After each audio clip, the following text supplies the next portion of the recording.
bizarre way of the microphone. But we'll also so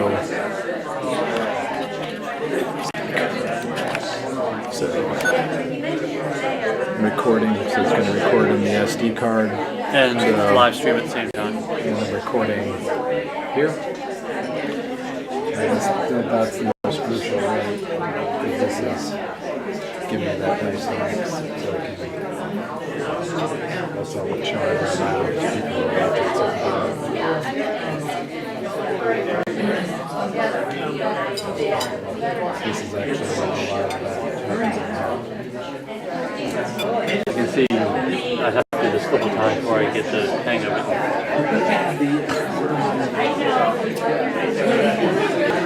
It's not that, streams itself is pretty easy. You can input the two capture devices, and you select, these are called Captiva, and this is coming in as Captiva 1. You need I could, if you wanted to do this part of it, if ATD wanted to make investment in the capture devices, I could give you guys the Streamzy software free. Okay, so that's why I need the streaming software for the computer. You just need the Streamzy software, which I could get you guys for free. The capture devices I would have to charge you for, and then that's it. Pretty much, you need a computer to do it on. You need like a 50-foot long VGA and HDMI cable to that, and then you need this thing right here.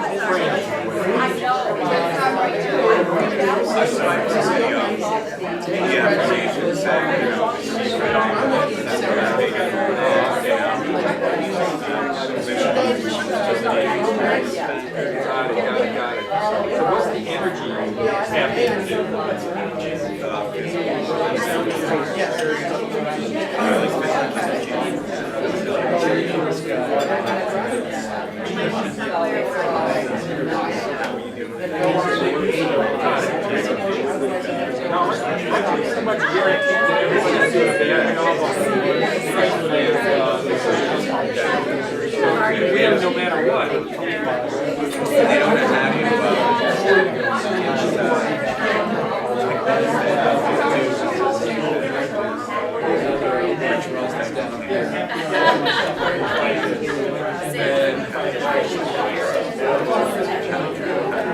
That MISO device, which goes in USB 3 or 2, is pulling the VGA because that has a little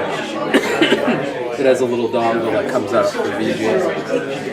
Then this camera is coming out mini VGA into the capture device going in USB. And now the software recognizes those two inputs. And now I have an account set up for you guys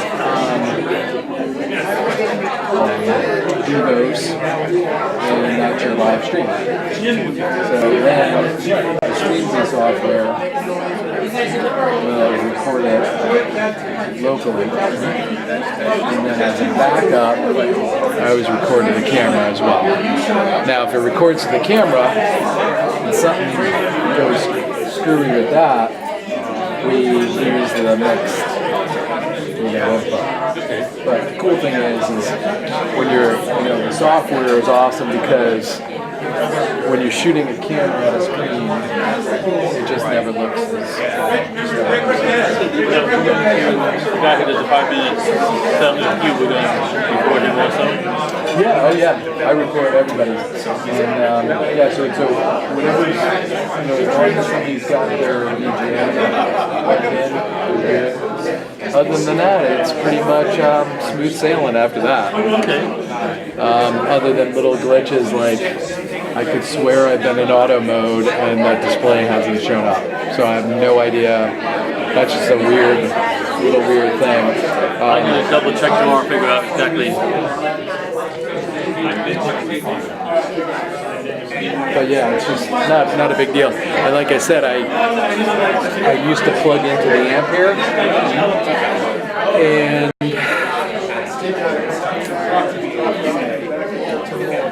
the cameras that I would use a lot wouldn't have the XLR, and these don't have XLR outputs. Oh, okay. So at least not that I've seen in the two rooms. And Kevin, who I just called, helped me set them up in the preamp, and you're using like, you're sort of like kludging things together, and it just, I was getting feedback, and for how close you can get here, other than rattling, silverware, it was just seemed like it was a hassle, doing it. But when you're at I've been at big events, You have to do it. where somebody hands you a wireless receiver, you plug it right into here, and you're good to go. You just basically, you plug in a wireless receiver here, and then you get the output of your HDMI. This is mixing your audio, right? So you select that as your audio input on the Streamsy software, and you're rolling. It's easy, and you get this perfect audio coming. Anybody that takes a mic, it's all coming in that wireless receiver. It's beautiful. But they need to upgrade their equipment here. It's rather old, isn't it? Yeah, it's probably at least 20 Do we years have to hit record on this when we to go to the Yes.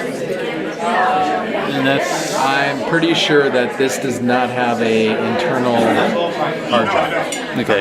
So you have to use a I would not swear Rich's life on it. How you doing, man? Good to see you. Hey, Rich, how's it going? Good, how you doing? So we can look, we should look into that, and I will. I'll read the manual, try to browse through the manual. But I mean, we're all set to. But it's feeding now, but it's not recording now, is it? Oh, it's recording. Oh, is it? Yeah, we're good. Perfect. Now, do you sit down to eat, or? I just eat right here. Usually, it's all good. Now,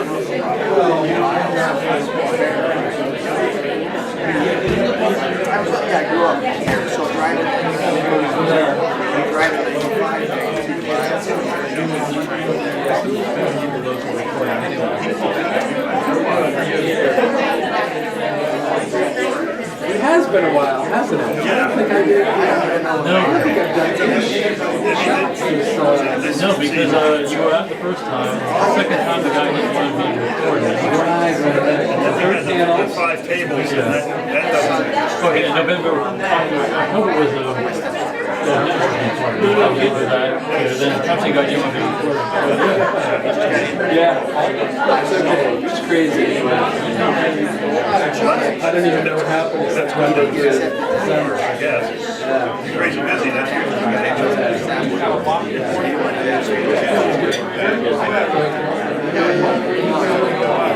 With Discovery Films, it's just, you're just doing events and stuff, right? No, Central. We don't we are the prize software so our software, just the live streaming part of this one, and we do digital signage. We do live streaming. I work with a lot of school districts where they stream video morning announcements every class. Special events, they do. So we make the software so students can do it themselves. Discover video, Rich on the different companies. Okay. Different companies. Let's get started, everybody take their seat. I'm gonna grab a. We got a great speaker tonight.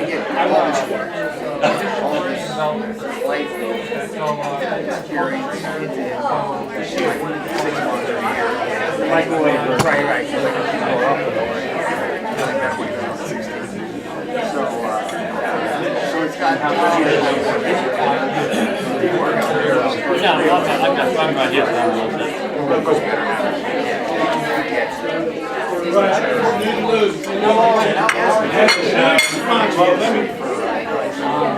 Agent Hugh Seaton.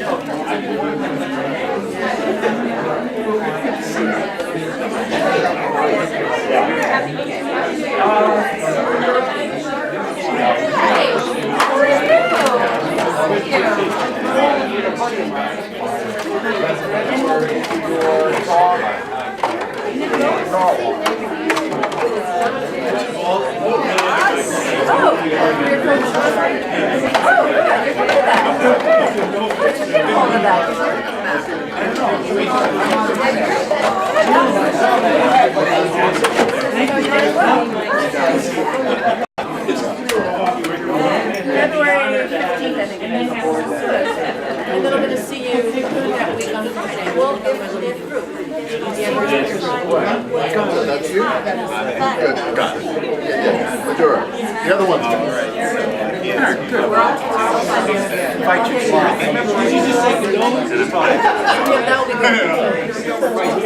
were in my dreams the other day. Uh-oh. It's all good. Good dream? Yeah. All right. So I decided tonight is the last night. I'm going to say Happy New Year. I think we're kind of getting old on that. So Happy New Year, everybody. Welcome to the beginning of 17. Hope everybody had a great holiday season and enjoying all the new changes going on in the world. Whatever your perspective. So, for those of you who may be in the wrong room, this is the Southern Connecticut chapter of ATD monthly meeting. A couple of thoughts on, first of all, safety. Notice where the exits are. One here, one there. I'm sure nothing's going to happen, but it's good to know the way out. Hey John, just wanted to add that Ross is still stealing the spotlight, standing right in front of the camera. He always has.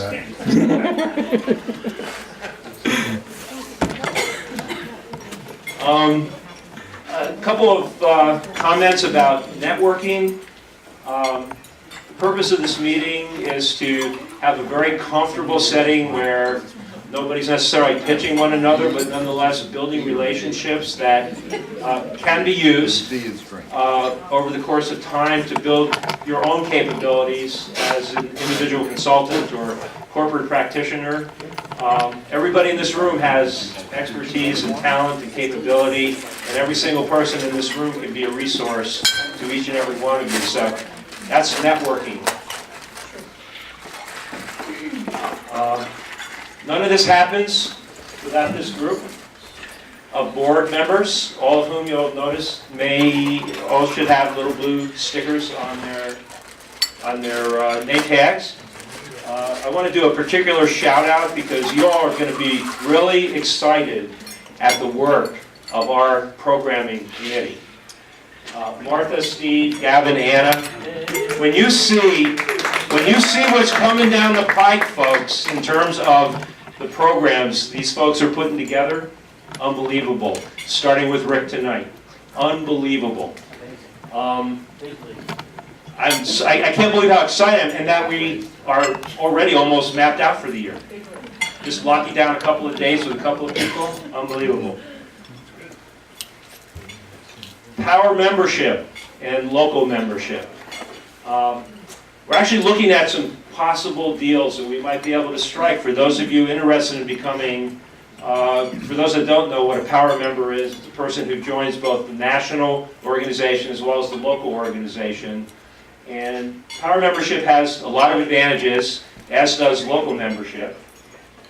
I'm not going to spend time going over the list and the differences, but most particularly is the opportunity to grab onto some of the programs and the information and the resources that National provides. And for those of you that are particular training practitioners, National is a great resource for you in terms of the information that can be provided. And we're looking at ways that we can come up with some good deals to be both a local and a national member at the same time and to become a power member. Thanks to our sponsors. Again, without them, we would not operate as efficiently as we do. We would not be able to do such things as buy our own video camera that the chapter now owns. Thank God for Jim Cordes. I had no idea what we would do without him also.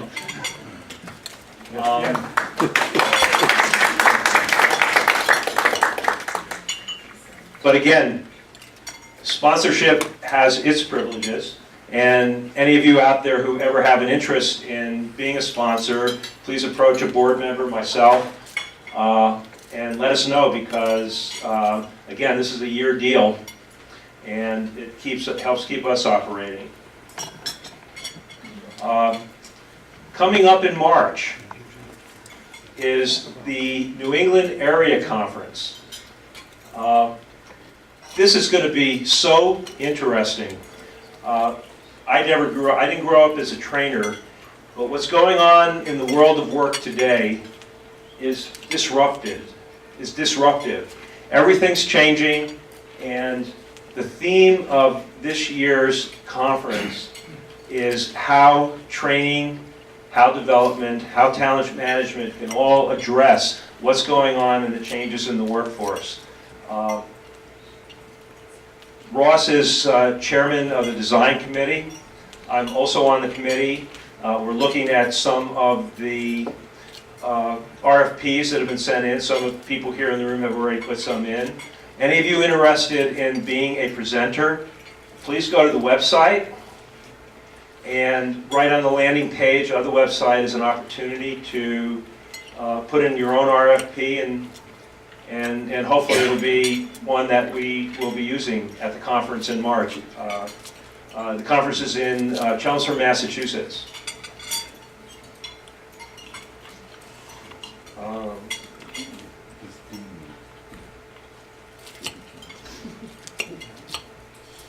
I'm jumping around, skipping things. I always do, I don't pay attention to the list. Sandra, a couple words on the resource table. Sure. Sandra Long.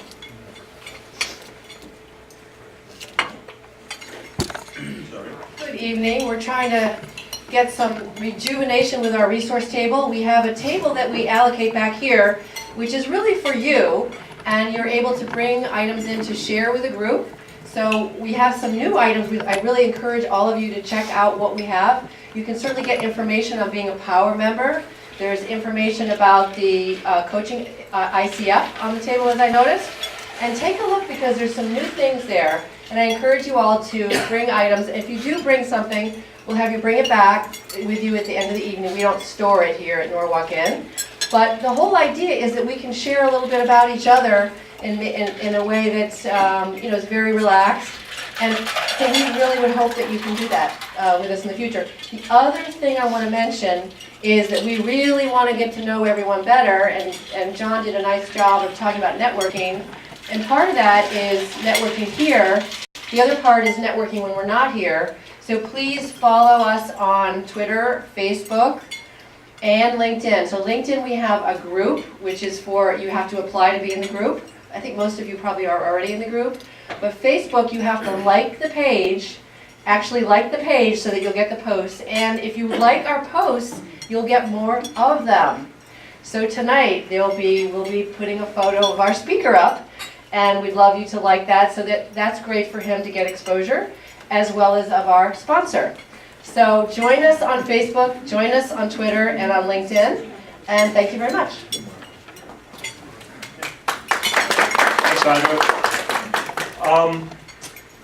Next up, Anna.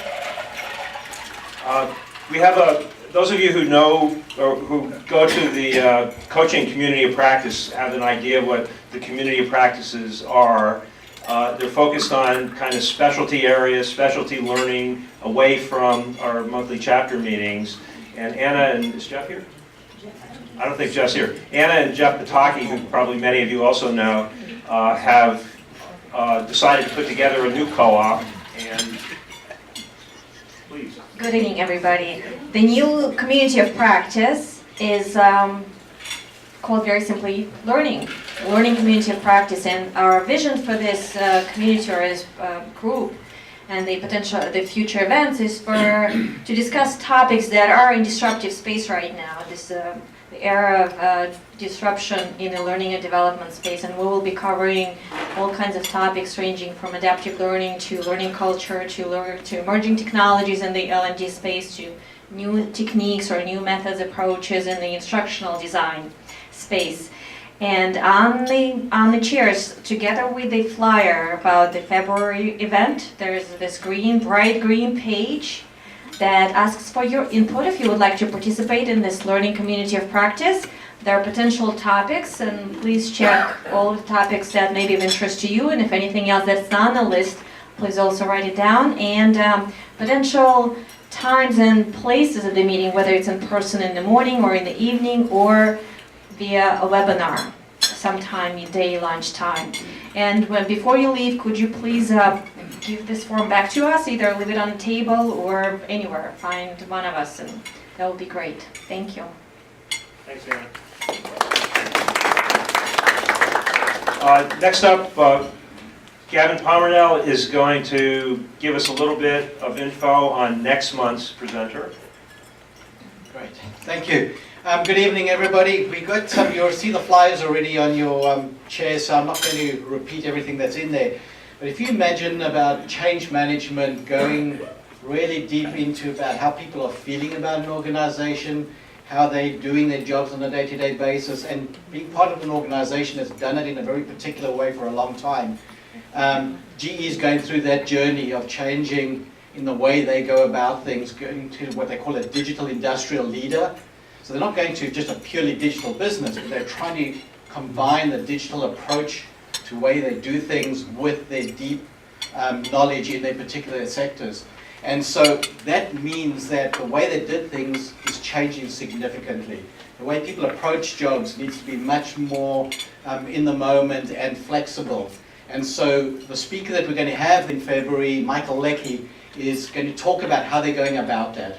So they're not through the journey, they're still going on that journey. They're going to be talking about the lessons that they're learning, the approaches that they're taking, how that's impacting the way they develop leaders, the way they communicate across the business, etc. So I definitely think it's going to be worthwhile coming. Michael, some of you guys might know, he used to be with Gartner, in an HR role initially. I've known him for many years, and he then moved into doing learning and development programs for leadership in clients for Gartner. Did a lot of delivery of that around the world. Now it's been, since March last year, he's been with GE and doing this exciting role where he's making a real difference there. So I think you'll really get a lot of value out of that. A word from our sponsor. Thanks, John. Give me 1 second, guys. We have to switch.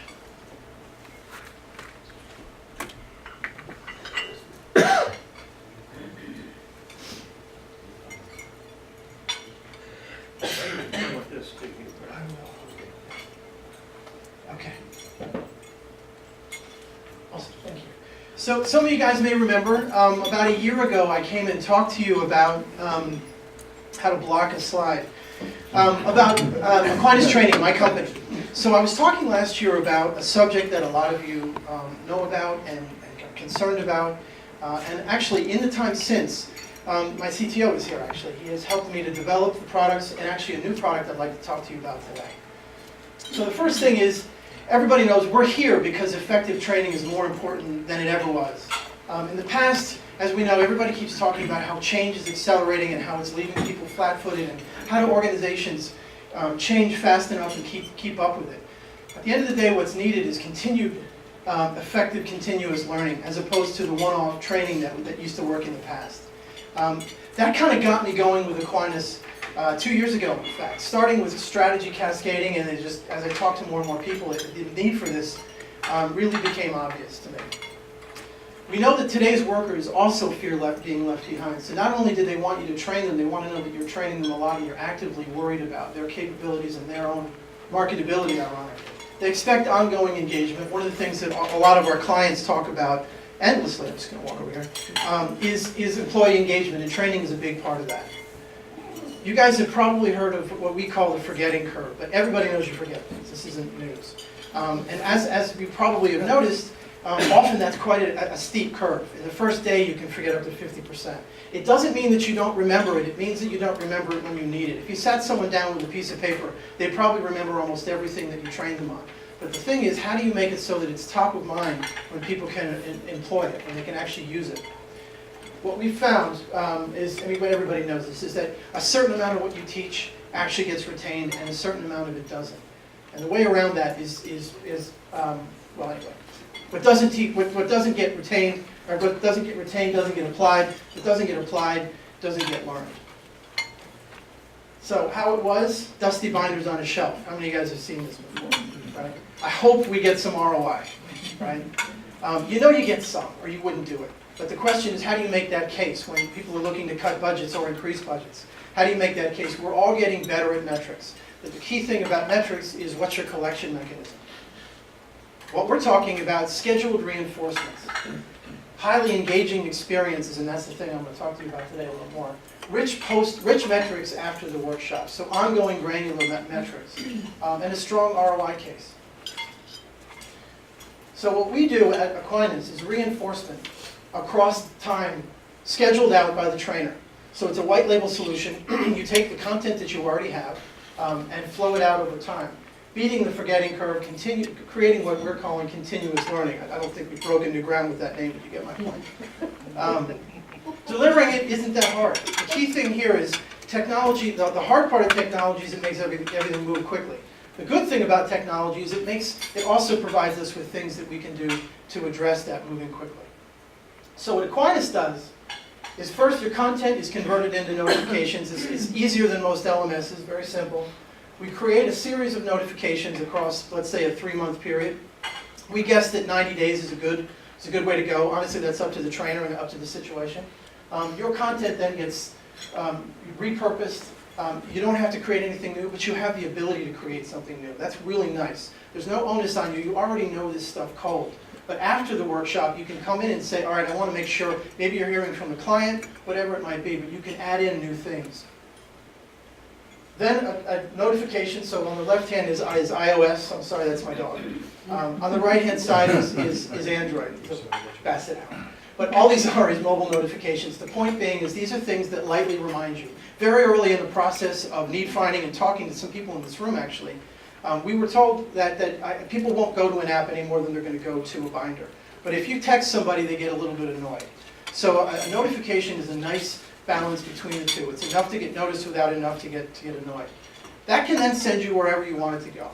So we've created a couple of example inside the app experiences. On this side on the left, you just see that we've got a deep dive, and you've also got a little bit more of a top-line takeaway. You can send someone to a video, but also apropos of today, you can send someone to 360 feedback. So instead of having to do big questionnaires, you can do much more granular, pinging somebody and saying, hey, do you mind 2 minutes giving you a 360 feedback? So all of a sudden you can do it quarterly or even monthly. I think you're going to make the decision about how frequently. The point is the overhead of doing it is now a lot lower now. So that's the notifications. That's how we reach people. That's how we create continuous learning. That's how we allow you as the trainer or the training department to continue to be effective in a way that doesn't require a lot of man hours. However, I wouldn't be Mr. VR if I didn't tell you about our VR product. So we've created something that's a little more like immersive video. So when people hear virtual reality, they get freaked out, oh my God, that's expensive, I don't understand it. We've actually created a really simple product that puts the learner into a 3D scene where your existing video gets put on a screen that now is a lot more immersive, a lot more engaging, and more importantly, it really reduces distractions. So one of the issues with video on a phone or video on a tablet is you're in a noisy room. This now allows you to be much more focused. The other thing that we've done is because we're now in this scene, this 3D room basis, actually the thing we did is a conference room. It's very vivid, very, very nice. On one screen, you have the ability to put other things, whether it's text or whether it's other video. So let's say you're talking about disc, and you talk about it at a kind of a high level. You're able to stop, tell the person to turn and look that way, and they can read in greater depth if they want, or they can continue to listen to you. So this is a great way to refresh content that you already have, add to it, and more importantly, really make an impression after they've been with you. So you're able to extend really deep engagement over time. So imagine if we could just double. You've heard things like up to 90% gets forgotten. What if it was only 80%? What if you doubled the amount that was retained? What if you tripled it and you had the high number of 1/3? Now honestly, most people in this room are very good. I'm sure you're already more than 1/3. But what if you just added a bit? The point is that for not a whole lot of money, for not a whole lot of effort, you're able to really prove ROI, and you're able to actually make training work a lot better. So that is Aquinas training. Thank you. Thanks, Hugh. One thing I forgot to mention, and it's going to take 1 second because I want to get on with Rick here. We are looking for a couple of good folk to come join the board of directors. A couple of positions that have opened up. One is to help Suzanne with membership, and the other one is the infamous sponsorship job. Sponsors, as I noted, folks like you keep us going. We have to keep finding them, getting them every month. Those of you who may do business development and reach out to a lot of people every month, every week, could be a perfect job to make a couple phone calls on our behalf. So if you're interested, please grab one of the board members or myself. With that advertisement, I will now turn things over to Steve Gardner, who will introduce our speaker for tonight. Thank you, John. It's my real pleasure to be introducing our speaker this evening, Rick Vanasse. I first got to know Rick back in the 1980s when we both worked for Champion International, the paper and forest products company. Rick at the time was operating down in a Timberlands division in the South, and quite under the radar, along with the leader of that region, they were putting on something called team building, which no one knew anything about back in those days in that company. They were also putting in some very progressive incentive pay programs, and the only reason they became known is all of a sudden productivity and profitability in that region took off. Rick became the originator of the organizational development group and the movement within Champion International when no one knew how to even spell OD. He was there at the very beginning and was able to bring in some incredibly fantastic outside resources to help build over a many-year period a very effective OD organization. The other thing that he did at the time as here's a guy that's helping people forest timber, he got a divinity degree at Yale Divinity School.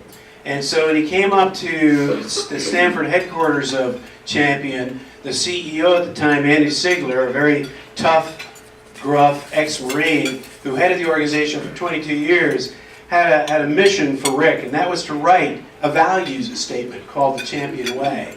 So here was a guy that was used to walk in the forests, and the next thing we know, the Champion Way became one of the really great mission statements in the entire industry at the time.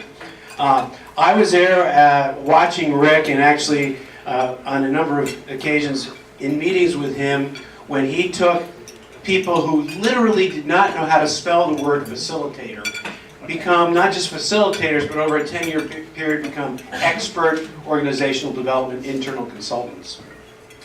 When he had a very storied career, he went up to Canada and led a major change, transformation in that part of the business for Champion. And then after he left the paper company, had some very good experiences in some boutique consulting firms. Then he did a nice stint as a vice president of talent management, learning and development for the Bon Secours Health Network.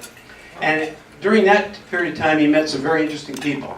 Among them, the leaders of healthy companies based in Washington, D.C. And 2 years ago, I had the privilege at the leadership forum at Silver Bay up at Lake George, seeing Rick and a colleague give a presentation on what they meant by healthy leaders.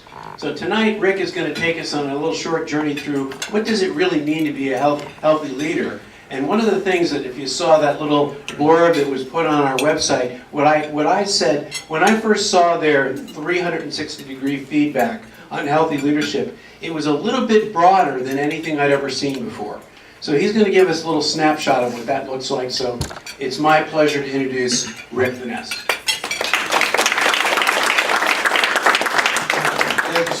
Thank you, Steve.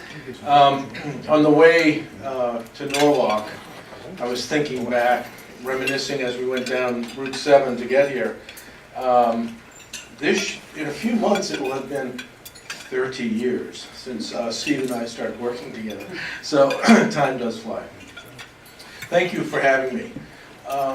This 360 model, healthy leader model, is something that really spoke to me, particularly when I was at Bon Secours. Bon Secours is a Catholic health system, about 35,000 employees, mostly mid-Atlantic, some in New York.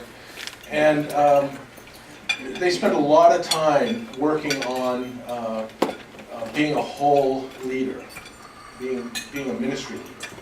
And so we were looking for ways in which we could speak to people in a holistic way. So hopefully tonight you'll get a taste of that. I'd like to talk to you about the model, show you the model, And then I have a small self-assessment, and we'll actually get to play with it, which I think you'll enjoy. The healthy leader model and healthy companies is, the founder is Bob Rosen. Bob began his work in the late 70s, early 80s, clinical psychologist.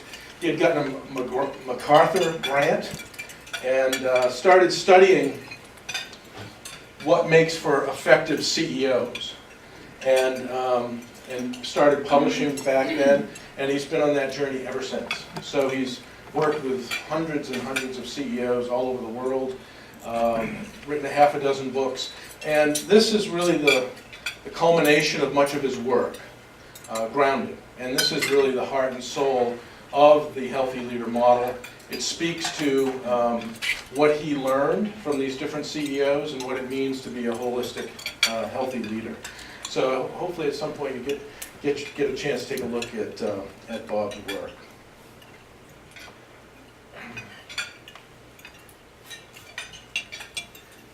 Just to kick things off, what I'd like to do is talk a bit about all that's going on in our world and see if any of this rings bells. What are we all faced with? What are leaders faced with today? Speed. The pace of life, it's just escalating. It's exponential, especially those of us who are analogs. And we just see what the digital world is doing to speed. This notion of impermanence, it's constantly changing. Everything from what's the average life of a corporation today? You know, we remember the days when it was 30, 40 years. Now it's 12 or less. So things are not permanent. Emails, right? I mean, my mother still has the letters I wrote home during college. Will we have the emails our kids sent home during college? Probably not. So there's this whole element of impermanence. Google and Vanasse, yeah. Complexity. And the Russia. And complexity has to do with the speed, but it's also the volume of data. Again, exponential volumes of data, more data than we can deal with. Now the issue is what kind of analytics do you have behind the data that can do all the sifting and really pulling out of the key information. So the complexity that we face is really astronomical. Cynicism, sometimes we use transparency here, or lack of transparency. Just, you can't do or say anything without getting social media to death or tweeting to death, as we see every morning. And so there's a growing cynicism about what's true, what's the facts, what do I know? Now, who did that? Trump. Yeah. So this growing cynicism, competition, just growing, but it's really a global issue. Competition is a growing phenomenon, and globalization. Steve and I were in the paper business, and I know it was a wake-up call when our executive said, you know, the Swedes can land paper on our shores for less than we can make it right here in New York State. And that was 20 years ago. So the globalization and the competition is just growing rapidly. I have a little exercise for you. I see 5 tables. So between bites, if you would. Each of you think about one of the best leaders you've ever worked with or for. Either as a coach or as a subordinate, as an employee. Who's one of your best leaders?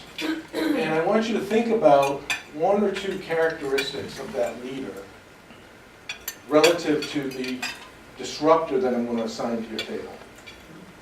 And I'd like you to discuss that disruptor. And as a group, come up with what are the 2 or 3 characteristics of the best leader and what he or she did to deal with that disruptor. Sound okay? So let's start over here with this table. If you guys would take speed, and the middle table, impermanence, in the back, complexity, over here, cynicism, and here, competition. So take a few minutes, think about the best leader you've worked with, and what are the characteristics he or she used to to deal with that disruptor as a leader. Kick that around and I'll come back and I'll call on each table. I'd like the 2 or 3 from each table. She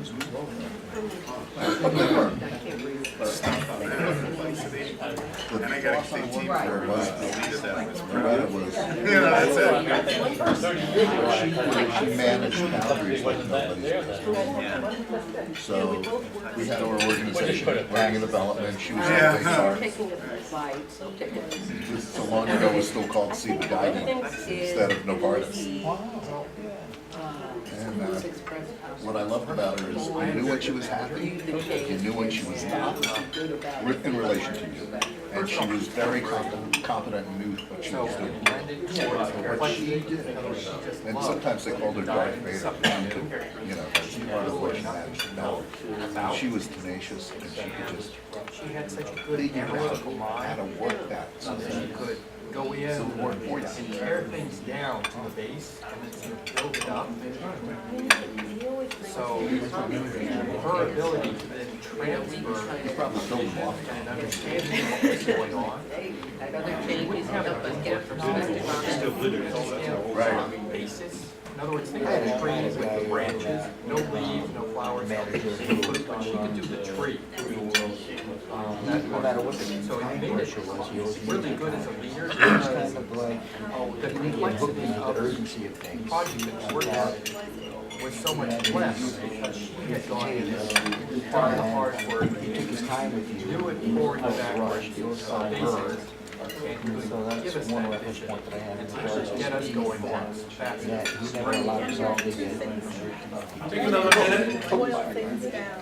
And get them where people have other. Right, exactly. Right. And so. Right. Like, one of the things that, people say about the phone or the computer is that, oh, I can't do this, I can't do that, whether it's an app or something like that.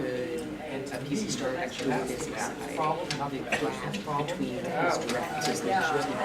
Because he himself is so fast and so Somebody once said, the ability to understanding in each segment of your phone, you've never read the instruction manual.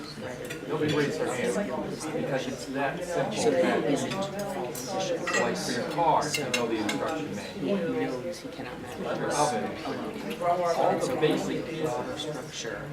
It should be that simple to what they should be working toward, rather than the person having to really Okay, learn you got and everything else. 2 or 3. Like nobody's gonna, the people aren't gonna go open a box. Let me start over here.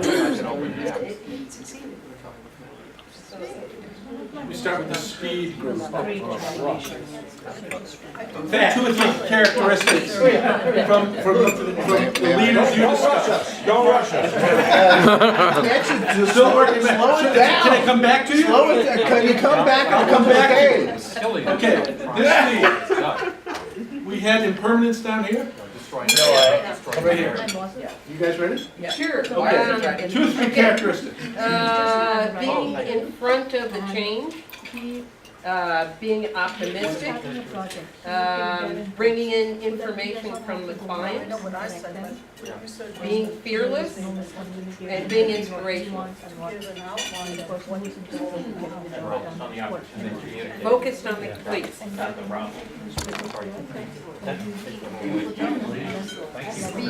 Great. Complexity. What'd you get? The ability to simplify, and then the ability to clearly deliver a message to others.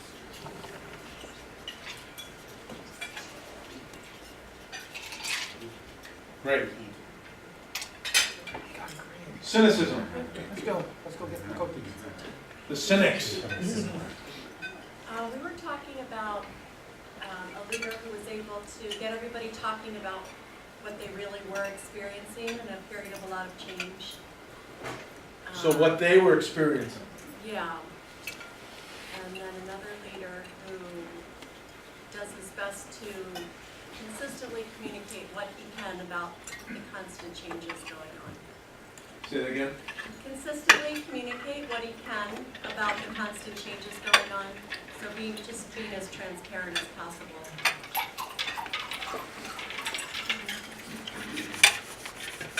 Great. Competition. Recognizing it, it's not the machines, it's not the money, it's the people who are the key to competing.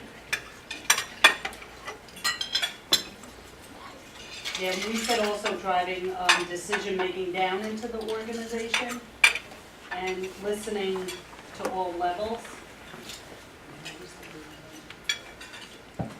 Well, yeah, giving everybody around the world in our organization an opportunity to contribute in this distributed decision-making, to the extent that there wasn't a head office. We created a unique culture to the organization that was worldwide.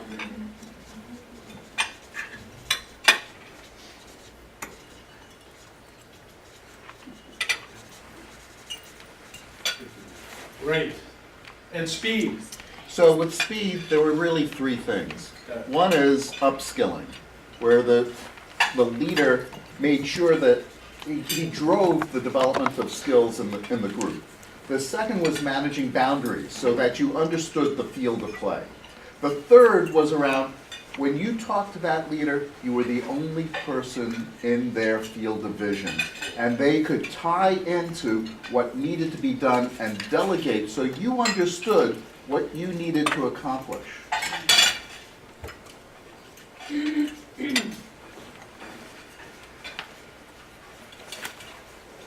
So leaders' total focus on you. Focus on you and what needed to be done. So he could, the leader didn't do it all, it moved. Great. Great.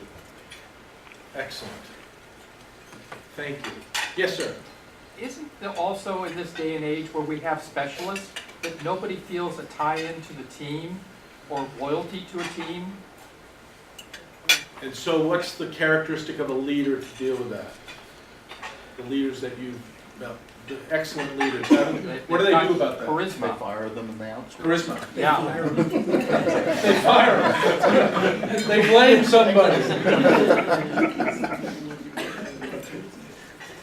So charisma. Great. We will come back to this. Thank you. That was very, very good. Okay, so what is this model all about? What's the first question that we all hate to get? I know we purposely try not to ask it at the cocktail party. What do you do? What do you do?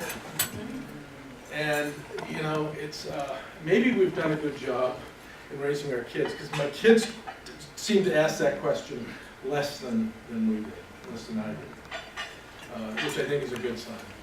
But so much of who we are is defined by what we do. And I think that's been the historical context of much of the training we've done. So much of the training that we've done over the years is really, in leadership development, is really focused on what you do. And if you get that phone call as an executive coach, you get brought in and you need to fix somebody because they're not doing it right. And so what's been really powerful about this model, and I think it's something that Bob discovered as the data really unfolded, is that it's really not so much what you do, it's who you are that drives what you do. And what we like to talk about is, it's who you are that drives what you do. This thing isn't working right. That drives what you do. And so the emphasis on the what you do and the who you are is something that we've really flipped in the leadership model. And when you look at the companies who are working with us, major consulting firms, you all know them, major manufacturing companies, banking, life insurance, healthcare. I'm particularly involved in healthcare, and what the CEOs who latch on to this, their aha, is that we're finally needing to pay attention more to the who people are and what they're bringing to the party. Not to say we do any less around competencies or skills, those remain equally important. But that other piece is finally being recognized as really key. And so when these programs, which are typically rolled out as part of an overall leadership development initiative, get rolled out, it's just really powerful, whether they be executives all the way down to the front line. And we typically do a lot of coaching with these programs, that people are saying, they finally care about me. You know, it's okay to talk about work-life balance. It's okay to talk about, am I getting any meaning out of this work, or is it meaningless? And for so many people, that's never been asked. It's never been an appropriate thing to discuss in the organization. So that's a big shift. I think it's really the key and the game changer. So if you saw the cover of the book, you know, it's the outside appearance and what we do that so often is the first thing that we see. And what the grounded leader is saying, that equally important to that, I don't know, I'm not good at this thing,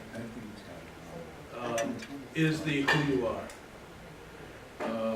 So it's that hidden foundation. And so we're trying to take a step back, provide that broader perspective of who you are. And it's a fabulous way for organizations to put their values set out in front of people, and all of a sudden you can have values conversations with individuals, and where there's a fit and where there's not a fit.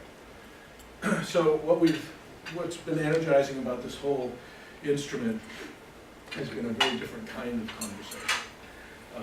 Not that the others don't occur, but that it's underneath the competency and skill building. So if we look over here, real quick, I'd like you to tell me which of these are who you are, and which of these are what you do. So let's take a look at what you define as the critical characteristics of the best leaders in dealing with major disruptors in our lives today. In front of change, who you are or what you do.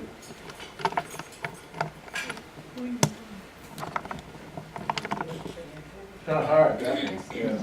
There's a little bit of both. Yeah, I know. Okay, so a little bit of both there. Charisma. Who you are. Who you are. So who you are. Optimist. Who you are. Decision making down. What you do. What you do. It's a how. Deliver message. So what? Manage boundaries. What you do. Simplify. More of a what? Transparent. Who you are. It's a who. It's the people. That's a who you are. I think that's, it could be both. Could be both. Info from client. What you do. Upskilling. Do. Fearless. Who you are. Listen to all levels. What you do. Yeah. Distributed decision making. Do. Leaders' total focus on you and what you need to accomplish. Both. What they experience. I'm not sure what that is about. I probably capture that well. Awareness of others, perhaps.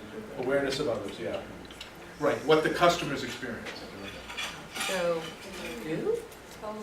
A do. So, it's interesting to see that, you know, half of these things are about who you are.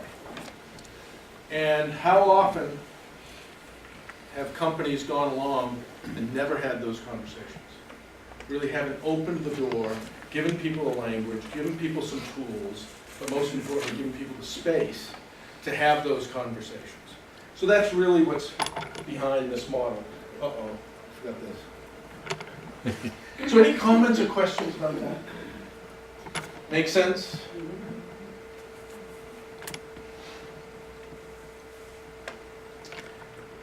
you know, we've seen the science. I think a lot of us know the science.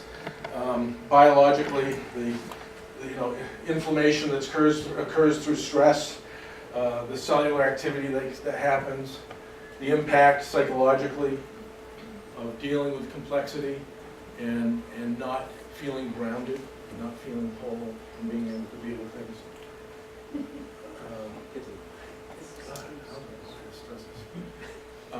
So, if we look at the model has 6 dimensions. You don't know how that works? It's only one or two. It's a time thing. Somehow you told it to do a time. So, It's what it does. the first dimension is your physical health and how you live. I score great on this one. He laughs. And so it's actually probably the one that many executives score very poorly on. And it's the one that the workaholic, the one that's always tired, the one that, you know, is grumpy all the time, and so often it comes back to the physical health one. So it's interesting to see the scores on this. And if you look at the dimensions, the first one more click, is body-mind awareness. So it's that understanding of how the body and mind work, and how they feed off of each other. Energy management. Are you getting the sleep you need? Are you eating the food you need to be eating? So it's just plain old energy. This is a 360 instrument. Really interesting to see the data. And people see it. People know whether you're coming in with energy or not. And then your lifestyle. Are you exercising? Are you eating right? Are you taking time to mindfulness? A lot of companies are bringing mindfulness in. Very powerful part of this exercise. Yes, sir. But isn't the United States known for basically killing off the executives, where you don't take your vacation, you don't exercise, you work all hours, you're on the email 24/7, and that's the standard? To be doing that? Yeah. Well, and that's what's so important about this. That you know, the companies we've gone in and used this with are companies with, this has been an aha moment for the CEO. And they go, oh wow, this stuff's really important. I have a language to try and address it. But do they do the counter? Do they actually change their culture? The ones we've been working with get a lot of coaching, and we work with them to be rather transparent. They're in front of the room. I mean, the ones I've worked with are in front of their 40 top leaders, and they get up there and talk about, I got to stop with the pizza, and they look at their coach and I am going to, you know, work on some of that mindful stuff. And, you know, hopefully a year, they get back in front of the room, and then they say it with some real authenticity. And we've seen incredible, but what we have found powerful is where those who get it, now they can fly. And they take it and they run with it, in our case, in the hospital situation. It's been powerful. But I think you're right, the norm is not. Right. And that's been a key part. Okay, let's see what happens next. It's probably going to go one at a time. Here we go. So, you know, what? Healthy lifestyle habits, managing stress effectively, you know, not missing work nearly as much. Huge issue in healthcare, where people are feeling burned out, and it's going to get worse. Next. So what's the second? The second is the emotional health, how you feel.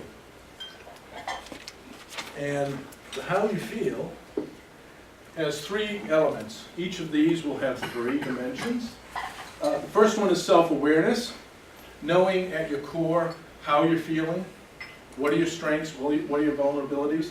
One of the biggest difficulties, I'll be sexist, especially for the men, a lot of guys, is being vulnerable and having that conversation one-on-one in the coaching environment has been really important. Moving them to be public with vulnerabilities and seeing the power of being vulnerable has been harder. Positive emotions, You know, how are you coming across? Are you a Debbie Downer? Or Donnie Downer? Or are you coming across in a positive way? Resilience, lots of data around. One of the most important aspects is resilience, yes? All right, if this is a 360 then, how do you operationalize these as questions that are given to people below, the target audience, as well as the people above? We go the individual, boss, boss's boss, peers, What are some of the questions that you ask? I'm going to get to the questions. Okay. Oh, we'll be getting to them. So, yep. Next.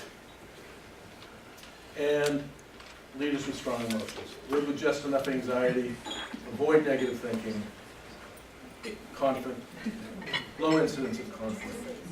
Okay, the third dimension, intellectual health, how you think. Let's go to the next page. Charlie Rose, just have a deep curiosity. How curious is the individual? And that one has been, that's been an interesting one for me with the folks I've worked with.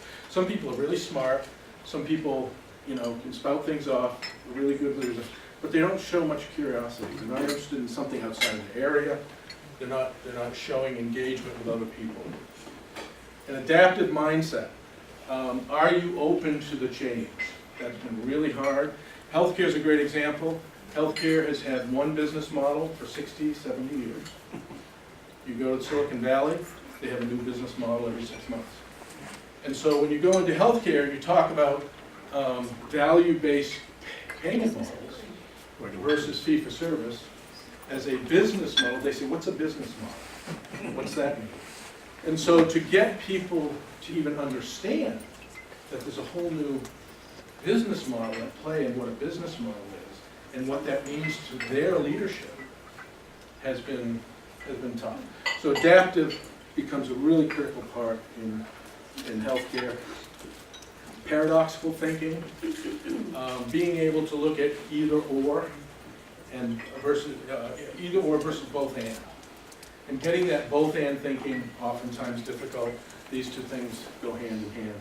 So if you look at Keegan's stuff, adult development work, and you get people out of the conventional thinking into post-conventional thinking and dealing with strategic work. I know in healthcare we've seen a lot of opportunity here. So how people think has been very interesting. Next. And you know the dimensions. Think critically to solve problems. Adapt to changing conditions. Fourth dimension, social health. How you interact with others. Authenticity. That one's fun. You see it, you know when you see it, right? I remember when Emeril Lagasse came on television 15, 20 years ago, my kids loved him. I don't think they knew. They just knew this was an authentic guy. He was just being real, he was being funny, he was being fun. And we all know, we know it when we see it. So to help people understand authenticity and how to just let go and be themselves. Mutually rewarding relationships, for me, that's really been the wall. And really helping people understand the barriers that they're setting up with peers, with subordinates, and what do they want to do with that. And the third dimension is communities and community building. Oftentimes, that's within the organization, but increasingly for senior executives, that's building that community outside the organization.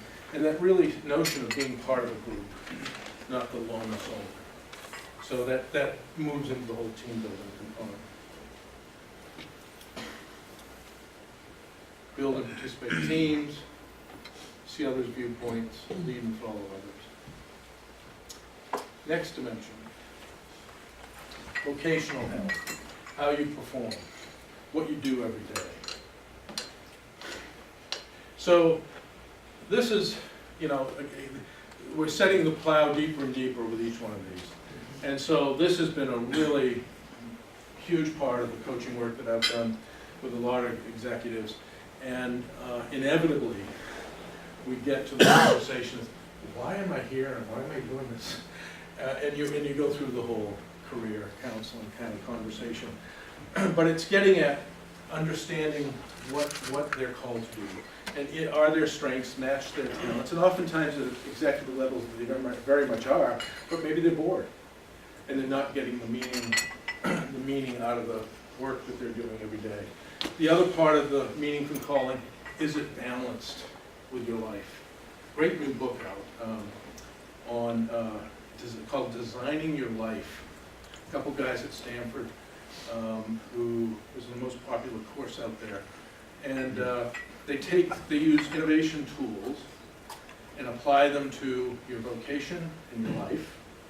And they help you create a vocation view and a life view. But the real key is, are they aligned? And so I've been using Designing Your Life with the folks that I'm working with in this area. Personal mastery, you're still going to be really good at what you do. So that doesn't go away. Play to your strengths, Gallup Strength Finder as well. Drive to succeed. Do you have a passion? It's really that passion. Or has the passion died? And so you may be a master, it may be the right kind of work, the right kind of fit, but the passion's died. So how do you deal with that? Next, energy at work. Learn to master new ideas. Are you highly engaged? Just on that, mastering new ideas. So my two boys were at Skidmore College up in Saratoga Springs. 3 years ago, when the oldest one started, the president said, now you're all boomers out here. And you probably had 2 or 3 different jobs, maybe with one company, maybe with 2 companies. But it was pretty much the same way. He said, your kids will have 7 entirely different careers. Really? My youngest started last fall. Same speech. Your kids are going to have 9 entirely different careers in their lifetime. That's a good pitch for a liberal arts president. But I think increasingly for all of us, you just see this need to learn. Next. Spiritual health, how you view the world. That you have a sense for a higher purpose. That you're there to do something for more than yourself. You're there, that your good inspires the people around you and inspires the world. So that's that inspirational piece, that charismatic piece. There's a global connectedness that you're seeing beyond your company, that you're looking at and recognizing the impact on a societal level. Huge amount of work now around ecosystems. And I know in healthcare, you really can't be talking about, we do a lot of design work, organizational design and restructuring. And so now those conversations really go beyond the boundaries of the organization itself, looking at the ecosystem. No one has the money to buy other systems, or to buy the home care agency, or buy the nursing homes. So what you need to do is find ways to connect with them and create an ecosystem in your market and that's mutually rewarding. So it's a whole different way of viewing a corporation and the role that you play. So there's a lot of work at that global connectedness level and that generosity of spirit, that you're really there to share back and it's not just for yourself. Of these dimensions, when correlated with the high performance, with the performance of the leaders. So we did correlations between performance and these dimensions. This had the highest correlation to high performing leadership, which is really interesting. So it's that person who can step back and see something bigger than themselves and articulate that to the people around them and inspire them to that bigger vision. Next slide. Feel the empathy and compassion for others, welcome culture, differences, show interest in others and their needs. So a lot of debate. Do we use that word? And 3 years ago, a lot was coming out in terms of spirituality and mindfulness, and the customer said, used the word. And it was really now in the Catholic health systems, no problem. But in secular organizations, it was like, ooh, and it's just like, don't think twice, go on it. So it's been a really, again, it's opening up conversations otherwise couldn't take place. Yes? Yeah, I just wanted to go back to that prior slide Okay. you were showing, and it just strikes me that it's so dissonant with the Trump era in every way. You said it, not me. No, I mean, it's his words, isn't it? I mean, America first only, that's, definitely, going against global connectedness and generosity of spirit, Yeah, I So think. I think it's gonna be interesting to see how things shift in the next, period of time. And I'm sure strong Trump supporters may somehow see this as exactly what he's about. I don't know. Probably. Yeah, they do some here, but not to go down that path. Yes. Of course, okay. Steve's giving me the hook. Let me just go through the last couple, but great point, by the way, and Bob would probably agree with you. So here's the model. Here's the model. I'm not going to do the last exercise, but I just want you to think for a minute, in your own mind, don't have to share it. That leader you had in mind when we did that, where were they strong and where were they flat? Just think about it. Okay, next. This has been actually really important. When we've gone in to work with clients, we use this slide quite a bit. And before I go in, I'll ask them, can you get me your competency model? Ideally, it's in one graphic. And can you get me your strategic plan, the next 3-year strategic plan? And we plot those two in here. And then we have the conversation of the who you are drives the what you do, which ultimately drives why you're here and what you're here to, how you're here to perform. When we do that, it's just a very powerful tool. And many people go, hey, yeah, that's missing. That's an important element. So it's been exciting. It's exciting to see the energy, positive energy, and receptivity. So any other questions about the model, comments? And I'd like to give it a try. Rick, I actually do have a question. Yes, sir. For example, to ask a question about competency models and strategic plans, in the world in which I operate, they draw a blank. Having a 3-year plan, they draw a blank. That they don't have a strategic plan? Exactly. Smaller companies, lower end, middle market, smaller still. How does a model like this overlay on that? I work with one organization in DC, nonprofit, about 600 employees. Doesn't have a strategic plan, knows what their issues are, doesn't have a competency set. You say, I know a guy that can help, that can come in and really train you around X, Y, Z. So it's much more JIT rather than a developmental kind of a thing. But when I bring this in, and they recognize the importance of having some of these conversations about the individual, they get it. And so even where I haven't, where we don't have, I've had good success with this conversation with both the CEO, and then as we walk right down into the organization. Okay. So now I always look at not having this, and this is a wonderful opportunity. Other comments or questions? So what I'd like you to do is if you take a few minutes and go to page 3, and I think it's just 2 pages, so you'll see the dimensions. They should be familiar to you here. And there's only one question listed for each dimension. So we'd ask you to do a self-assessment in the actual instrument. And I will put some, I've got only 3 copies here. But this is a sample report. You're welcome to take a look at the full-blown sample report. And so you'll see the entire data set. And this is just gives you a taste. But go through, circle the answer to each of those questions, and then do a self-scoring when you get to the when you complete that. Okay? Take a few minutes.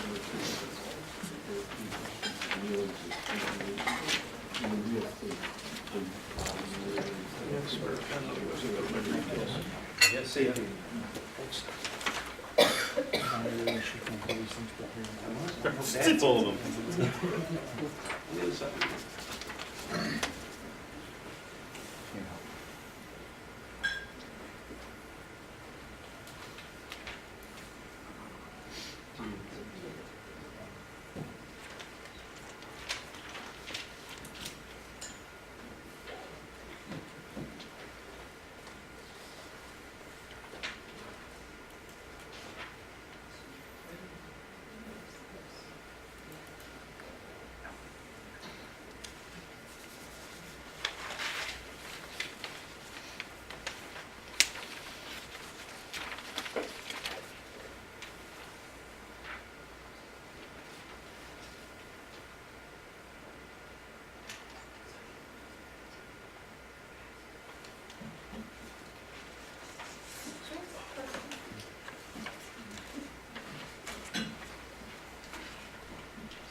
Question?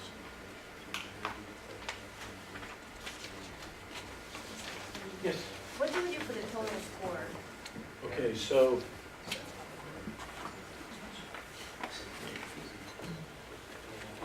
that's don't worry about that. No, that's so just go ahead and keep scoring. Skip that. Oh, we don't do that. And then let me show you. So on your page 5, you'll see something like this, right? With a little line here. So you'll go through and you'll calculate the emotional health totals, and you'll put that score here.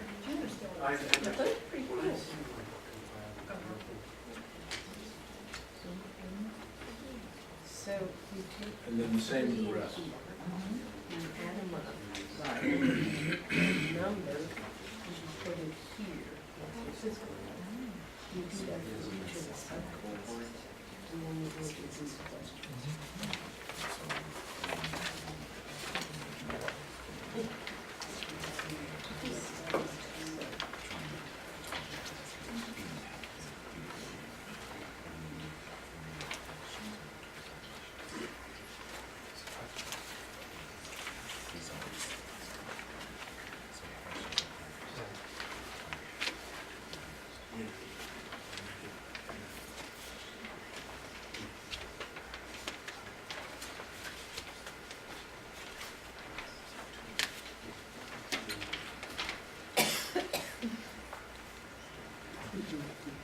I just have a question. Yes. Is this the entire? No. No, okay, This is a is small representative. version, Okay, self-assessment, yeah, that we can do kind of quickly. okay. What's the total number of items on the real thing?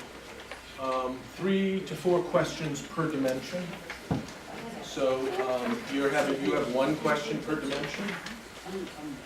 So under physical health, there's 1 question, there's 3 questions, and there's body and mind awareness, there's only 1. There should be 3 for body, and the full thing would be 3 for body and mind, 3 for energy management. Number of dimensions. So authenticity would have 3 or 4 questions.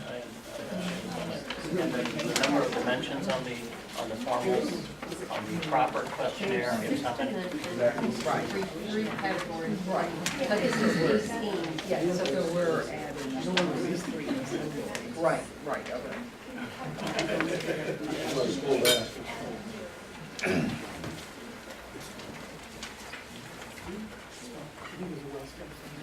So there are 18 dimensions, let's say, times 4?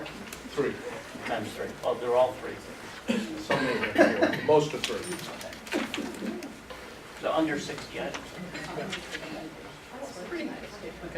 About 60 items. It takes about 15 minutes to complete the questionnaire. It's all online.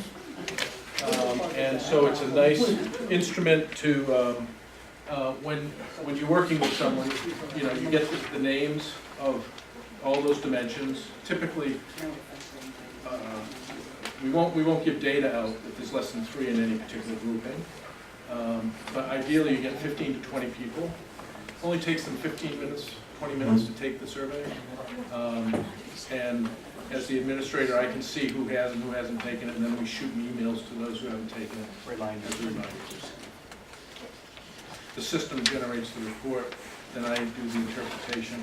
The interpretation, I typically allow 2 to 3 hours with the person for the initial debrief and development planning after they've spent a couple hours reading through it.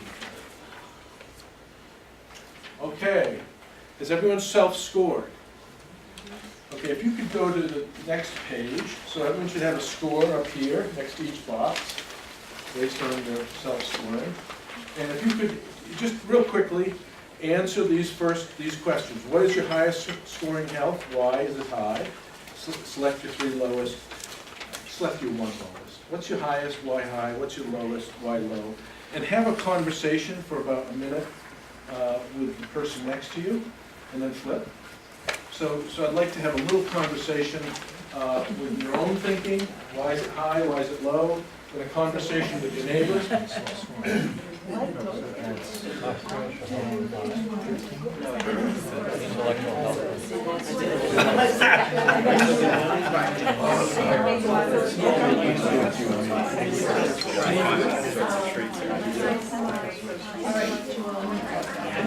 Okay, I was a consultant. You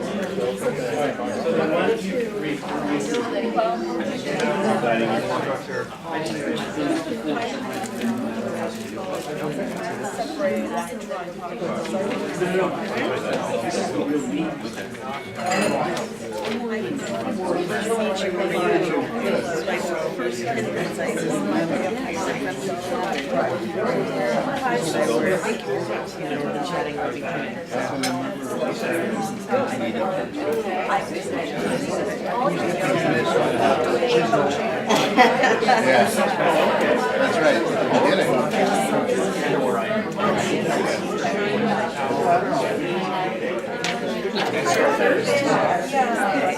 So I had 2 high or a tie, and that's why I was next to no, but I feel different. I can narrow it down to one. Social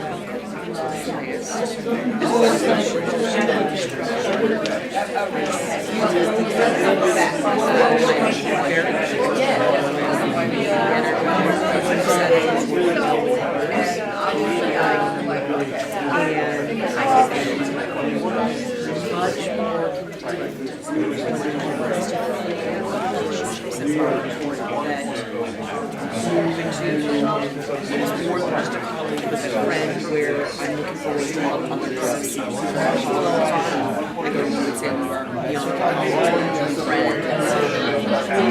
exactly. So no surprise to me that is my highest. I think it's so actually just where we are and then I have so very busy.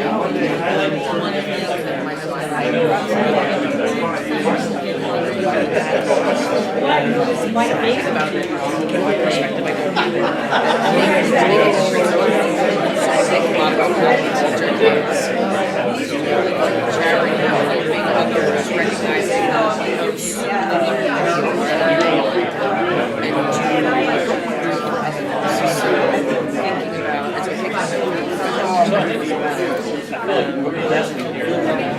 a lot about recognizing I would love to take part in making some stretch to think about, so my strongest and my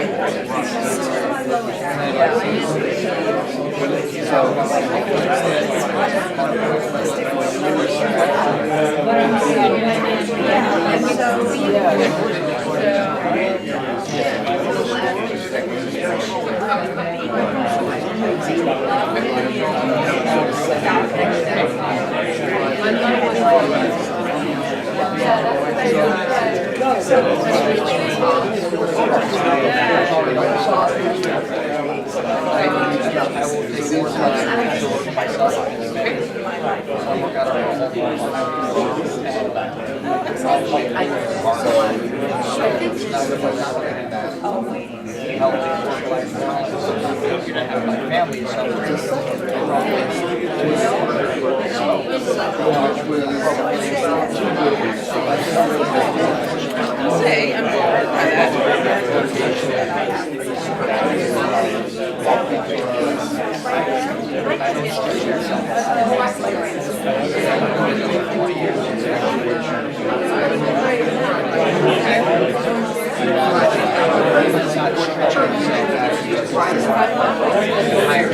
Okay, if you could.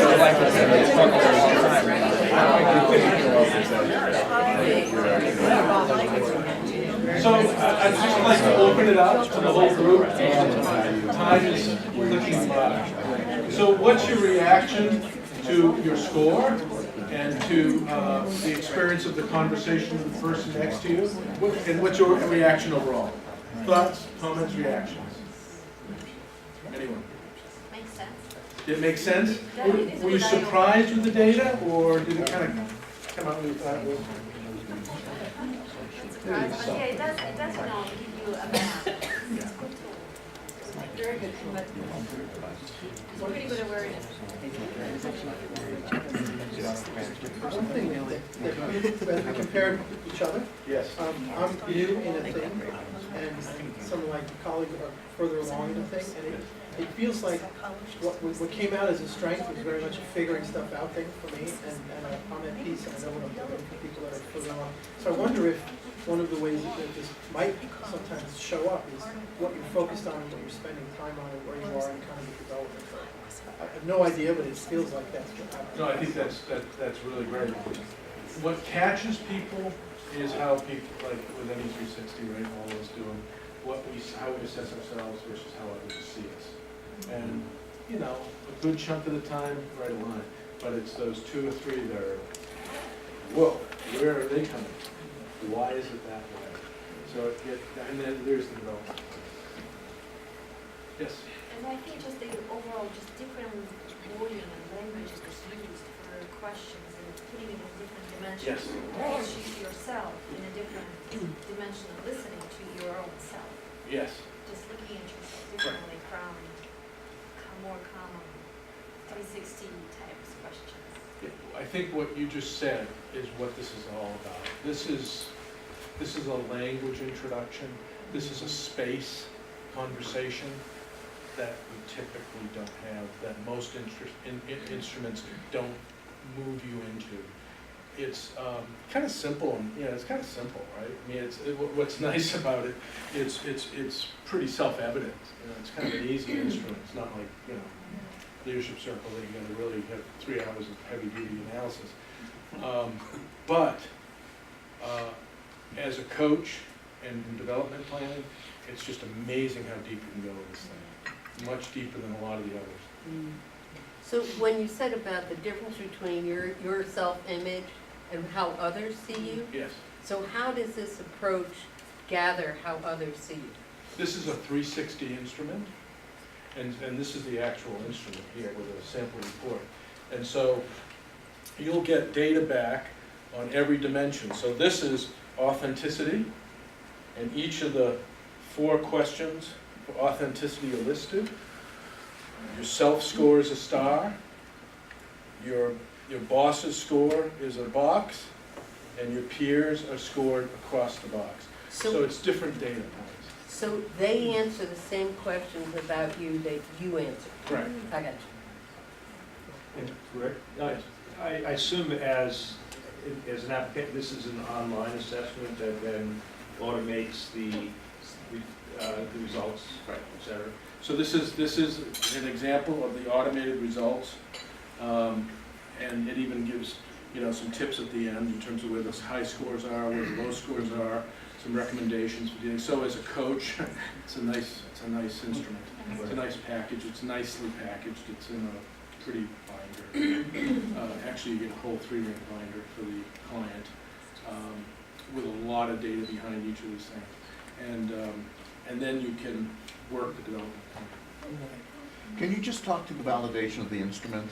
I know. So this is where I get weak. I'm not the statistical guy. What I do know that when the instrument came out, they piloted this with a large manufacturing organization, a large consulting organization, and there's a third healthcare system. So 3 large companies.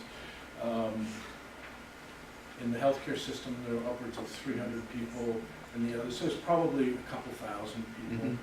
And they did, I guess, more correlations initially, but that's now, beyond my statistical abilities. So the initial data was correlations, but as the database has built over the years, it's become more and more valid. Okay. So, but I can put you in touch with people who have those answers. Yeah, good. Rick, so the delivery to the individual who's taken this, is it a coach from your organization, or do you also train people internally to deliver these results and Yes. coach?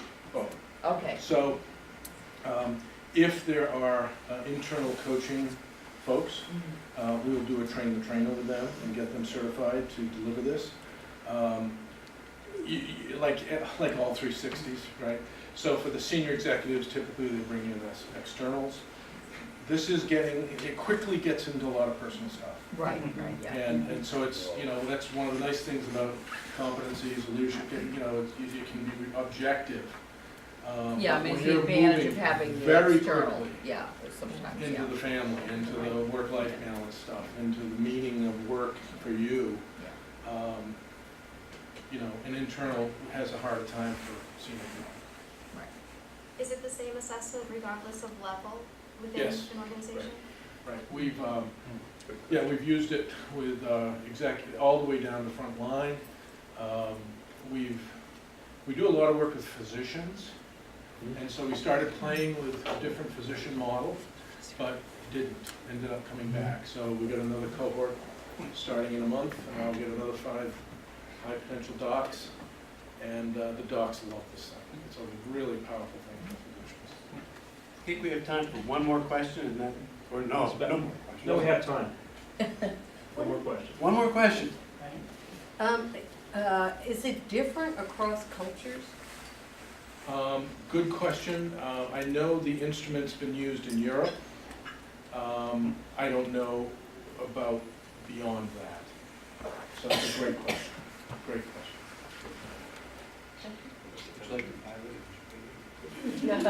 Well, just think about that certain of these dimensions might be stronger in other cultures. And I'll leave this in the back. I'll just hand it around. I've got 3 of these, so you can just look at it while we close. Okay, let's give Rick a big hand.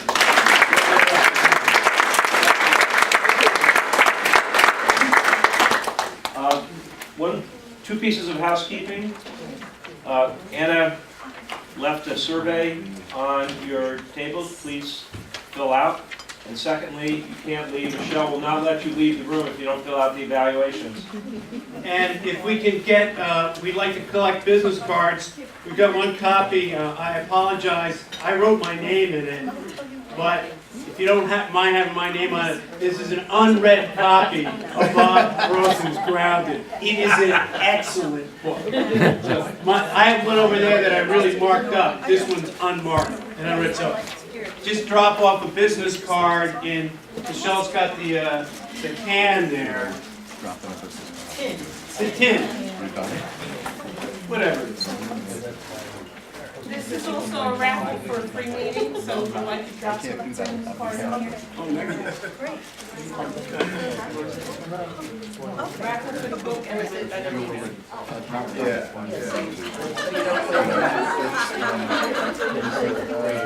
Anyone? was generous with it. Anybody have a card they want to draw up that says up top? There you go. You actually brought a card? Yeah. I'm a great marketer all of a sudden. I'm the worst guy. I always forget to bring my cards. My wife is saying That's why this is so famous. Everybody knows. In my own mind. You expect everybody. Back if you're raining here. Oh, She's looking for me. Right? Okay. It was St. Paul. like a sheet of ice going Yeah. to the cars. I'm like, oh crap. We're done here, right? What's that? We still? Yeah, we're still done. Rick, you want to draw for the book? Oh, I love the microphone. You didn't use it. You used it. Yeah, it's all good. It's all good. You can be. This picture is picking one up. sticky. So we're good. Who did that? Just kidding, just kidding.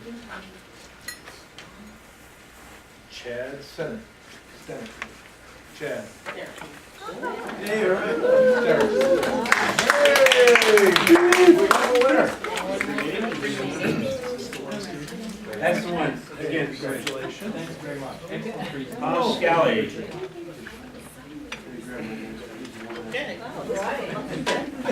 All right. Hey, congratulations, Tom.